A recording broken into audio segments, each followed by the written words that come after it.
ইয়া রাব্বাল আলামিন আল্লাহ, তুমি না কোরআনে বলেছো বান্দা যতই গুনাহ করবে আমার কাছে তাওবা করলে আমি তোমারে মাফ করে দেব। মনে বড় আশা নিয়ে আল্লাহ তোমার শাহী দরবারে ভিক্ষুকের মতো হাত বাড়াইলাম।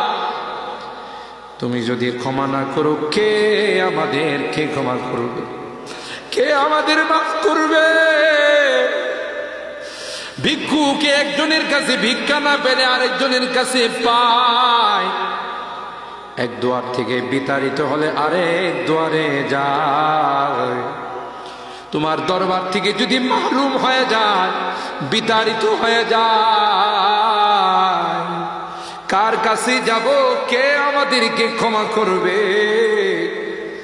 মালিক রে, কাঙ্গালের মতো হাত বাড়াইলাম, তাওবা করতেছি, আর জীবনে কোনোদিন নামাজ ছাড়ব না, আর জীবনে কোনো গুনাহ করব না,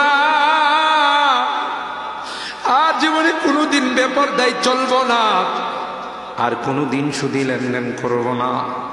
কিয়ামতের কঠিন ময়দানে আমাদেরকে তুমি গুনাহগার বলে ডাক দিও না। সূরা ইয়াসিনের মধ্যে পড়েছি, আল্লাহ গুনাহগারদেরকে তুমি গুনাহগার বলে ডাক দিবে, আর বলবে এ পাপাচারের দলেরা, এ পাপিষ্টের দলেরা, আমার নেককার বান্দাদের থেকে আলাদা হয়ে যা।